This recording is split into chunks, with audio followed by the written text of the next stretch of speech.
This is Nightly Business Report with Tyler Matheson and Sue Herrera. Showing growth. Thanks to strong spending by consumers, the economy has its best showing in more than 2 years. But with Harvey here and a government shutdown looming, can that strength last? This is the place where the Main Street of America got its start. And this is where America's Main Street will begin its big, beautiful comeback. Tax push. President Trump hits the road, vowing to change taxes and bring back Main Street. But can it be done? And record storm. Harvey already has dumped more rain than any storm in U.S. history. But now his impact on the mortgage industry could lead to more staggering numbers. All that and more on Nightly Business Report for Wednesday, August 30th. Good evening, everyone, and welcome. Tyler Matheson is off this week. The economy rebounded sharply this spring after lackluster growth in the first quarter. The push was led by strong consumer spending, particularly on automobiles. Gross domestic product, which is the broadest measure of economic health, grew a full 3% in the second quarter, and that is the fastest pace since the first quarter of 2015. Steve Leisman has more. There's some excitement that maybe we've shifted to a stronger growth path after today's upward revision of second quarter GDP and with a still healthy forecast for this quarter. Second quarter GDP revised up by 0.4 to 3%. That's the best showing since the first quarter of 2015. Consumers spent more than originally reported and businesses invested more. CNBC's tracking of third quarter growth has estimates running at a healthy 2.8% clip on average so far. We also received some better than expected jobs data today. The private ADP payroll company estimates 237,000 jobs created in August. That's better than the 179,000 the street expects in Friday's payroll report. Of course, a major cloud on the outlook is the impact of Hurricane Harvey, and it's a reason at least one economist cited for not raising his growth outlook today. Despite the widespread pain and devastation in Texas, economists mostly expect modest GDP impacts, at least from reports so far. For Nightly Business Report, I'm Steve Leisman. And while it is too early to estimate exactly how much Hurricane Harvey might shave off the third quarter growth, risk analytics firm RMS says economic losses from Harvey could be between $70 and $90 billion. And S&P is warning any government shutdown will hit growth in the fourth. The rating agency's chief economist says if a shutdown started at the beginning of the quarter, which it likely would, take off 0.2 of a percentage point from GDP for each week, it drags on. That comes out to $6.5 billion a week. So let's turn now to Beth Ann Bovina. She is the S&P chief economist who issued that warning on how a government shutdown could impact economic growth. Welcome, Beth Ann. Nice to have you with us. Great to be here. You know, I've heard conflicting things out of Washington. I have heard from House Speaker Paul Ryan, no one wants a shutdown. We'll get it done. We'll get the funding in place. But I've heard other things from the president who say that maybe a shutdown wouldn't be too bad because he wants to get some funding for the wall to build with Mexico. And that uncertainty has certainly roiled the markets recently. Correct. I mean, we at S&P Global, we certainly did not expect, and we don't expect a shutdown. We have a slim risk of that. But because of the talk on Capitol Hill by the White House, the president and his cabinet, you can't rule it out. So we're keeping an eye on that. What do you think the impact would be immediately if indeed it did happen? I know you don't think it will at this point, but what might the impact be? Well, I mean, actually, I should say one thing when you were talking about Hurricane Harvey. That's another reason why it seems like it would be crazy to have a shutdown right now. We have to get funds to these people to help that region, and so it just seems insane. But in terms of what we could expect, well, the first thing, it's going to be the government affects everything. You'd imagine right now about 1 million people or so would be furloughed. Federal workers would be furloughed without pay, and so that means lost productivity and certainly lost wages. They'll get paid back eventually, most likely.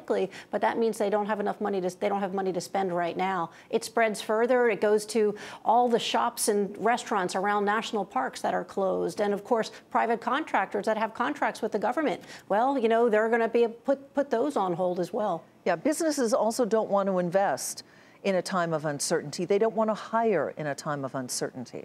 One of the things that we could expect is, when you see this hit from a government shutdown, you could expect jobs to be hit hard. And one of the things that we're looking at, for example, based on the Conference of Economic Advisors, they had, I guess, about 120,000 jobs were lost or not made during the 2013. So you're looking at, each week about 60,000 if that still holds. Mm-hmm.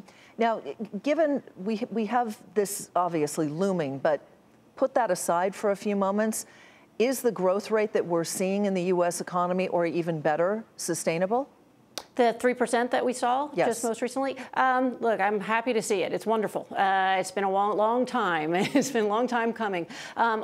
We don't, however, we do think that that was a nice bump back from basically kind of offsetting what we saw in the first quarter. And we're expecting growth to hold up, but we're still sticking around the 2 to 2.5% range. And it's a lot of factors in play. Demographics, the jobs market, while strong, you have a lot of people out of the market, and that means a slower productivity and slower growth down the road. All right. On that note, thank you so much, Beth Ann. Thank you. Beth Ann Bovino with S&P Global Equity Research. Those strong economic numbers we just talked about and a rise in tech stocks, which were bolstered by Apple hitting an all-time high, led to gains on Wall Street, including a fourth straight winning session for the S&P 500. The Dow rose 27 points to 21,892. The Nasdaq rose 66, and the S&P added 11. And now to Harvey, where the floodwaters in the Houston area began to recede just slightly, but the storm is far from done as it moved eastward, but continued to batter the Texas-Louisiana border. An additional 10,000 National Guard troops are being deployed to Texas, bringing the total to nearly 25,000. And as Harvey moves east, the concern over the impact it could have on the energy industry is starting to grow again. Brian Sullivan is in Pasadena, Texas, with more.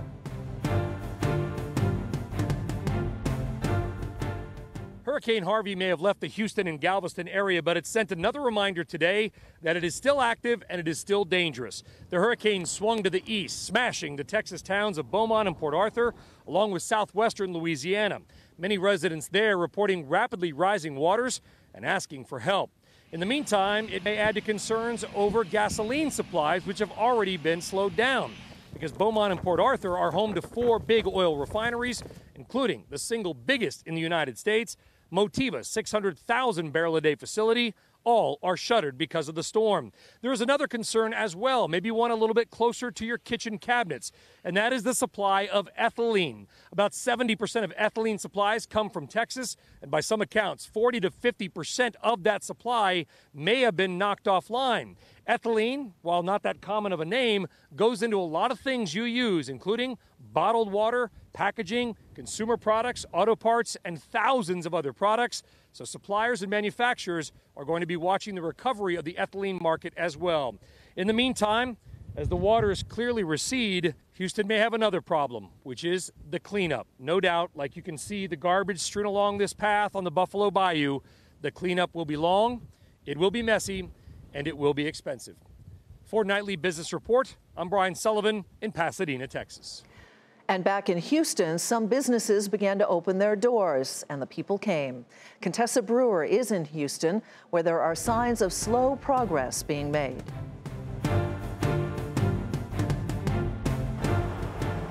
As sunshine pierced the sky and floodwaters receded, businesses that could open saw an immediate boom. Community's been needing to get in to get some basic necessities, and that's what we're here for. I'm hoping the pharmacy's open. I have some prescriptions, but I didn't get a chance to get out before the storm hit. With limited staff and overwhelming demand, stores asked customers to line up and take turns, in some cases offering water and snacks for the long wait. I really don't need anything. I was going stir crazy, so I walked over here. We'll probably get some eggs and bread, but that's about it. Getting those necessary supplies of bottled water and fresh food to the people who need it most, despite flooded streets and impassable highways, takes logistical genius. Our bread vendors might be coming from a different location that's a different route to get in. Our milk vendors might be having a different route to get in. So right now they're all working diligently to get us the supplies that we need and also keeping safe at the same time. Walmart says it's a challenge with more than 50 stores still closed and 2 distribution centers flooded. In Galveston, customers encounter nearly empty store shelves at a Kroger grocery with a crucial supply chain cut off. And then there's the problem of doing business when so many employees were flooded themselves. My daughter came and picked me up. Unfortunately, I lost my car and I lost stuff in my apartment, so she came by and picked me up and brought me up here. You have a nice day. With limited staff, some McDonald's offered only drive-through service. 15,000 workers typically staff the 300 McDonald's in the greater Houston area, but only half those restaurants could open today. We are a big family here. We're going to help each other out. If I need to go and help out another owner get up by helping them with their computer system, I'll do that. If they need people and I have more than I can spare, we'll share. Businesses in the same boat pulling together to get their city back up and running. In Houston, Contessa Brewer, Nightly Business Report. And one company working hard to get supplies and deliveries to Texas is home improvement chain Lowe's. Courtney Reagan is in Wilkesboro, North Carolina, with an inside look at how the company is doing that. This is Lowe's Emergency Command Center in Wilkesboro, North Carolina, where about 30 Lowe's employees are working 24 hours a day, 7 days a week to make sure that critical supplies get to the 90 or so stores most affected by Hurricane Harvey in Texas. This command center opened on Thursday and will remain open for several weeks. The Lowe's employees here are in constant touch with all the nodes of Lowe's supply chain. So far, around 900 truckloads have made it to Texas or are en route to the area. The flooding and road closures make it difficult for the trucks to access the stores. So Lowe's works with FEMA, Homeland Security, and the Texas Department of Transportation to get critical supplies through. The most critical in the area right now is generators, water, tarps to cover roofs, bungee cords to hold down the tarps, fans, air movers, air conditioners for people that don't have a power. They'll use a generator to run an air conditioner. It's a very humid area of the country, so it's prone to a lot of mold and mildew. 17 stores are still closed, but inventory was sent ahead of the storm in preparation. More than 160 of Lowe's employees evacuated or suffered some level of personal property loss. The Corpus Christi store reopened on Saturday despite a number of the employees being displaced, including the manager. Lowe's said 2 truckloads of water and food just arrived in Corpus Christi and more is on the way. Lowe's has donated $500,000 to the American Red Cross and has a volunteer team from various Texas stores called Lowe's Heroes working with the First Response Team of America to distribute 5-gallon buckets full of cleanup supplies on the ground. The group also helps clean up debris, cut down trees, or whatever homeowners may need. It's very important to the store managers. They take it personally. When they see there's a problem in their community, they work almost around the clock with their employees to help their friends and neighbors that are customers get back to normal. But normalcy for those hit by Hurricane Harvey may be a long time from now. For Nightly Business Report, I'm Courtney Reagan in Wilkesboro, North Carolina. And coming up, why Harvey may be the costliest storm ever to hit the mortgage industry.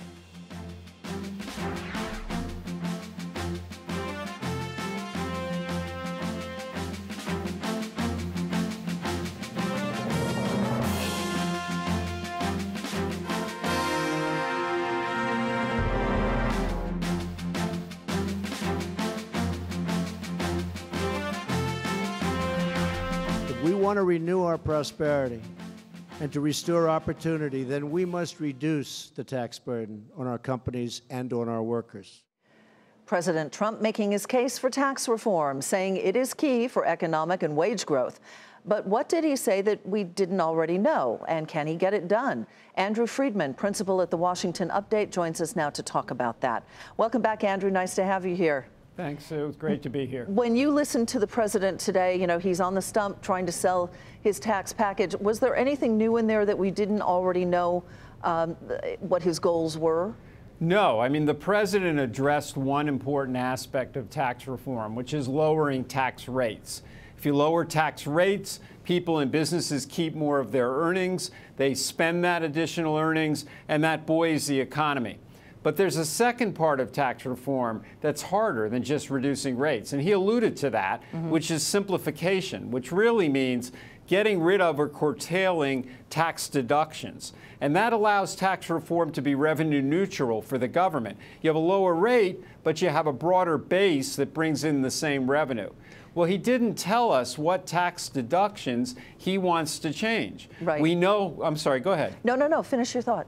No, my thought was we've heard a little bit that they want to eliminate the deduction for state and local taxes. We've heard that from the Hill and the White House. But then what do? Mortgage interest deduction, oil and gas depletion allowances, everything's on the table, but we don't have any details yet. So would you divide it up into two parts of a pie? There's tax relief, which is the lowering the tax burden.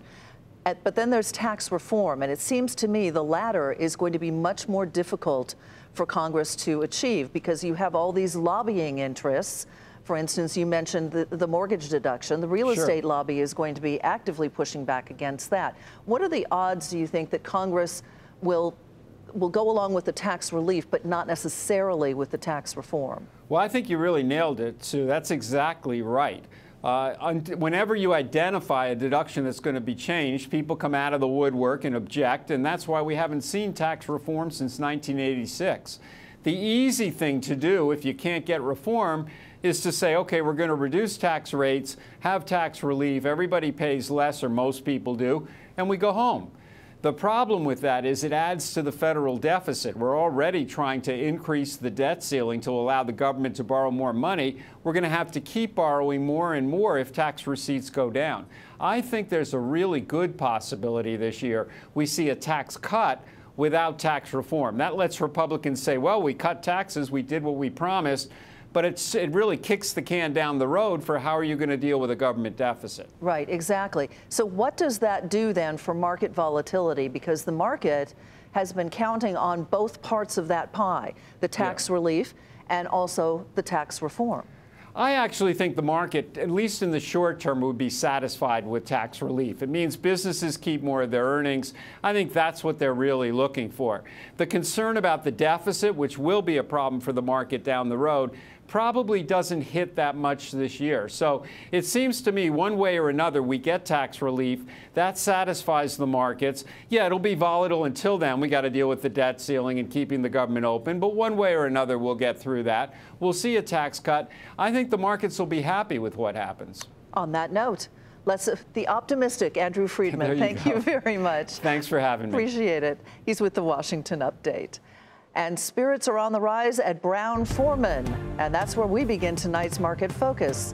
The maker of Jack Daniel's raised its full-year earnings outlook for the first time in more than 6 years, as sales were better than expected on strong demand for tequila, vodka, and premium whiskey products. And the stock rose by nearly 4% to $53.14. Last month, we told you that an FDA advisory panel voted in favor of recommending Novartis's gene-altering leukemia treatment. Well, today, the regulatory agency approved the cutting-edge therapy that's the first of its kind in a new class of treatments. The drug, which is intended for a specific patient population, also carries a very steep price tag, $475,000. Novartis shares were off 1% to $82.74. Last night, we told you Warren Buffett's Berkshire Hathaway became Bank of America's top shareholder after he exercised his right to buy 700 million common shares of the bank. Bank of America shares rose on the news. Mr. Buffett says he continues to back the company and is happy with the investment. We're very happy we got 700 million shares, and you know, I like the business, I like the valuation, and I like the management very much. So that, I think you'll see that for a long time in our holdings. B of A shares rose more than 1% to $23.87. And H&R Block shares were lower after the tax preparer reported a wider than expected loss late yesterday. Revenue did beat expectations. The company did note that it usually reports a first quarter loss due to the seasonality of its business. But the shares remain pressured, falling 8% to $26.81. The Federal Emergency Management Agency, which runs the government-run flood insurance program, says that it has already received 35,000 claims as of noon today as a result of Harvey. And Warren Buffett weighed in, saying he thinks the uninsured losses will be something to watch. There will be a high proportion of uninsured losses to insured losses compared to most events. Because if there's just a straight hurricane, everybody collects on their homeowner's insurance. But fortunately, they did have some warning, a fair amount of warning on this, so there was a lot of evacuation that took place. But it's just got to be devastating. And Houston homeowners don't know what they'll find when they return to their flood-stricken homes. And what they do find may determine if they actually stay there. If Katrina is any guide, a lot of mortgages will go unpaid. Diana Olick has some numbers. All that water may as well be ice to the Houston housing market because everything is frozen in place. Banks from Wells Fargo on down have stopped all closings on home sales and mortgage refinances as the houses have to be assessed and potentially reappraised. And paying your mortgage is about the last thing you're thinking about if you're a Houston homeowner. In a lot of these homes, and given the level of flooding, you may have individuals who'll be out of their homes for weeks or months. In the Houston area today, there are more than twice as many mortgaged properties with nearly 4 times the unpaid principal balance than there were in the Louisiana and Mississippi counties hit by Katrina in 2005. The majority of these Houston homes do not have flood coverage. If you take Katrina as the model, over 75,000 Houston borrowers could be unable to make a mortgage payment within the next 2 months, and 45,000 could become seriously delinquent on their loans within the next 4 months, all according to Black Knight Financial Services. Fannie Mae, Freddie Mac, and FHA, which back the majority of loans in the area, have already said they will offer loan forbearance for at least 90 days, which means you don't have to pay the mortgage, but the interest does accrue. And it doesn't solve the problem long term if the house is totally destroyed or a borrower loses income because of the storm. Houston homeowners today have more equity in their homes than Katrina homeowners did just because of stricter underwriting today and higher home prices.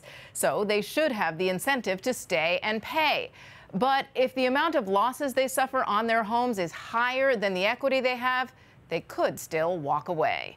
For Nightly Business Report, I'm Diana Olick in Washington. And coming up, Uber has a new CEO, but the challenges are mounting before he even begins. We'll explain.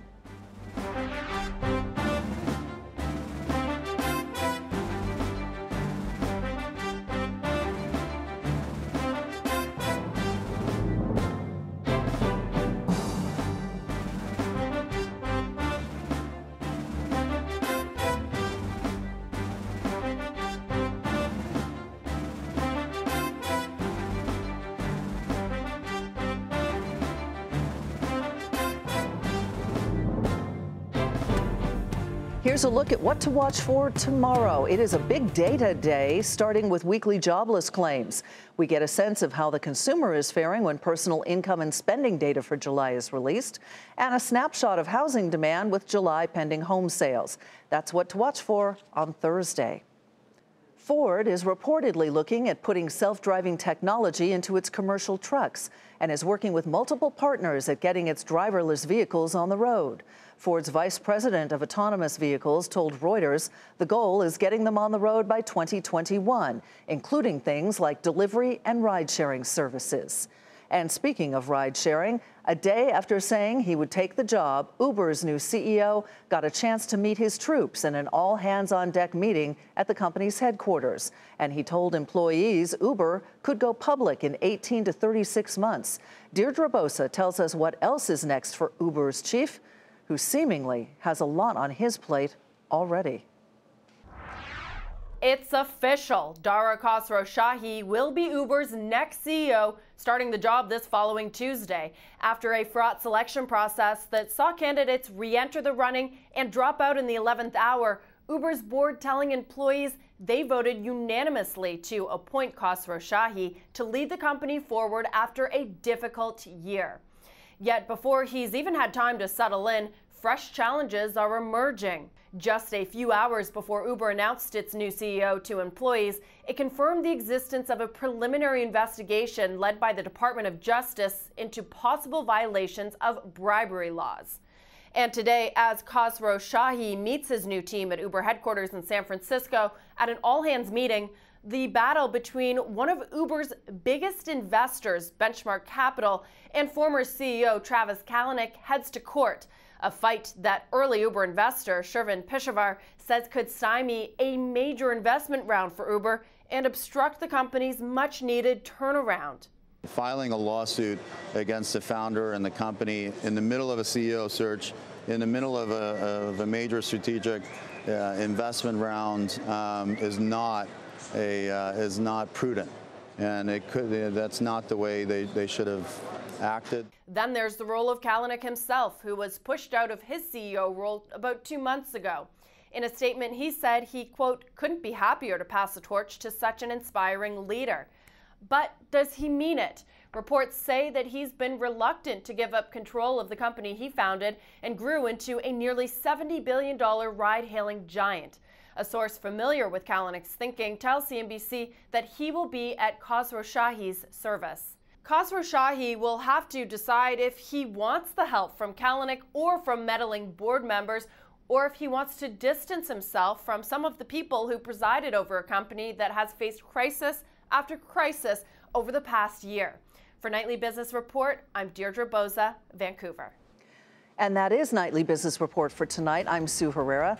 Thanks for joining us. Have a great evening, and we'll see you right back here tomorrow.